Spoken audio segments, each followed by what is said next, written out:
Hi again, welcome back to Storytime with Angel, where we are reading this week from stories from the MCB Quarterly, Volume 2, that just came out at the end of July. I realized with the last recording that you guys are getting to experience the great outdoors in the Mid-Atlantic in August with me. For anybody who doesn't live around here and hasn't heard these guys, those are our summer cicadas singing outside. They get really loud this time of year. It's very short-lived. They're really only around for a couple of weeks. But when it's really hot, you get to hear the cicadas. There would be crickets and frogs and katydids at night, but the cicadas sing during the day, which is nice. If we had them at night, nobody would sleep. Anyway, today we have a story from Mina McLeod. This is a lesbian science fiction piece called Communications Down. It's not quite as dark as the one that we read from yesterday. Cairo Omani's piece is an amazing piece. Communications Down is a little more in the old style space opera vein, which is a lot of fun.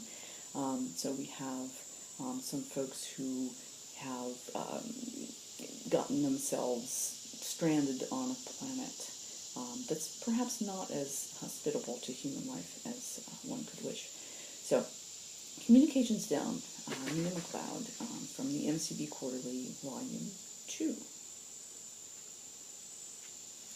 Hunkering down behind a piece of jagged hull, Sigrid Eklund hugs her pulse rifle close and spares a glare for her squad mate. Granted, the effect is lost through her helmet. She relies on tone of voice to get her point across. This is the worst idea you have ever had.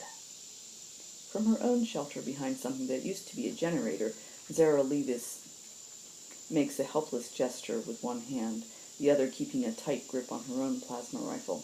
Well, her voice crackles through her helmet, I'm pretty sure it isn't the worst. They cower throughout an earth-shattering roar. The sound sends a shiver running up Sigrid's spine. When it's over, she dares to peek around the edge of her cover. Zara and Sigrid are concealed at the very edge of a massive destroyer's final resting place. Before them lies the sort of wreckage site that inspires legends. Judging from the faded colors, the downed ship is from the planet Etria.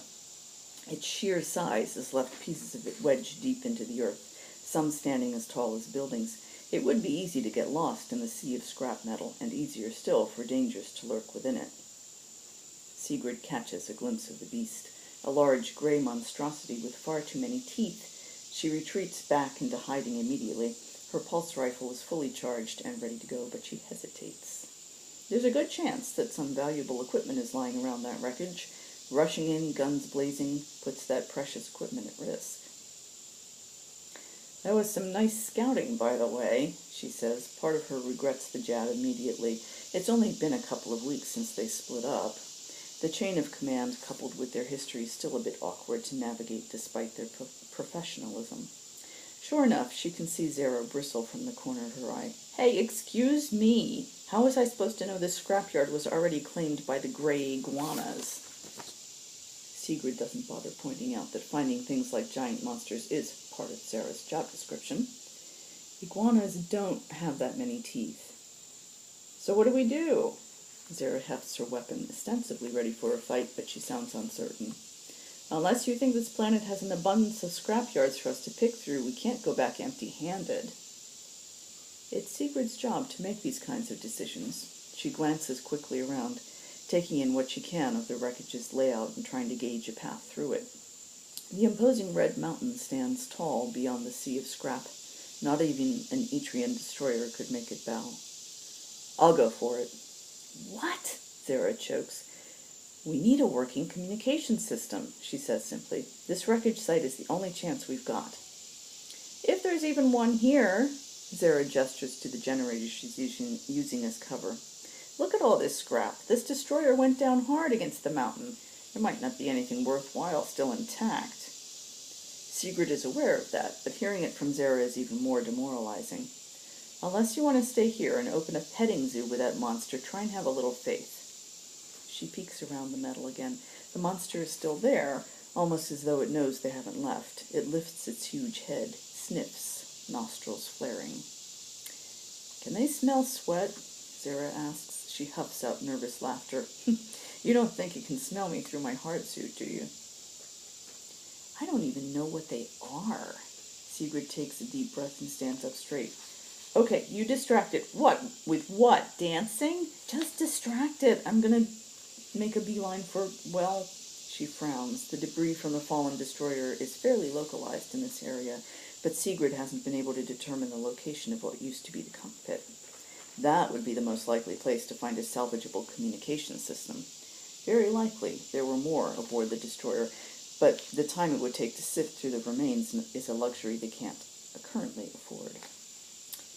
Well, she said again. You have no idea, do you? Zara sighs heavily, but flicks the safety off her plasma rifle. This plan is brilliant.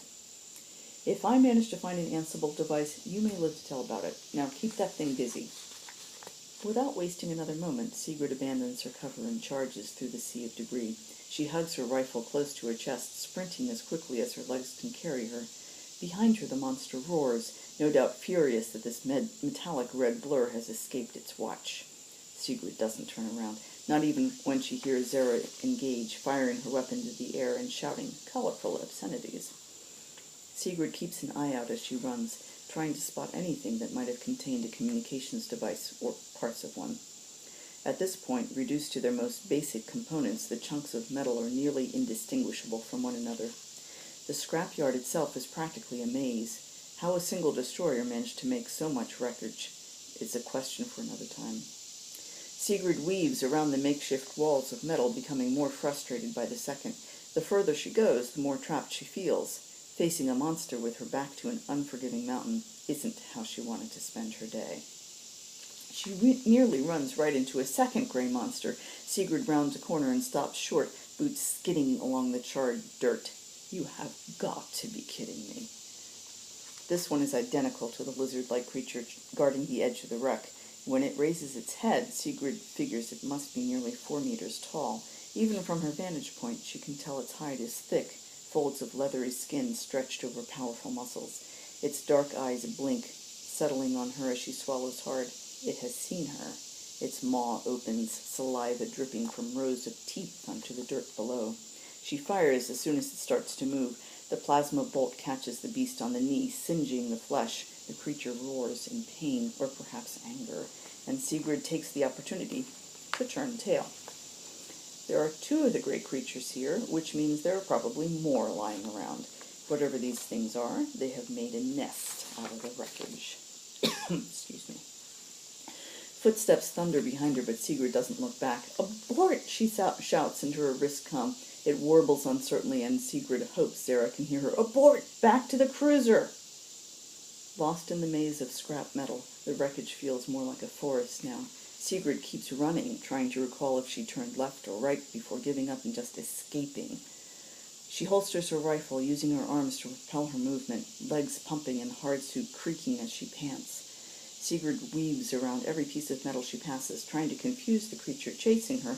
She prays the gray things are loath to leave their nest. When she emerges from the wreckage, she is overcome with a sense of euphoria. Adrenaline continues to pump through her veins, leaving her shaky and restless. Sigrid isn't accustomed to running from danger. Then again, neither is she accustomed to giant iguanas trying to eat her. She takes a deep breath and starts running away, again away from the fallen cruiser and back toward her own cruiser. Zeklov, Zara says, falling into step beside her and nearly scaring Sigrid out of her hard suit. Sigrid glares at her, and now they're close enough to see each other's eyes through their helmets. What? That's what this whole thing reminds me of, Zara nods decisively. The caves on Zeklov. We were assigned to catalog the mines and determine if the Alliance should build a settlement and send a team. Sigrid glances over her shoulder. Nothing is following them. Oh, that was before I joined Captain Smith's crew.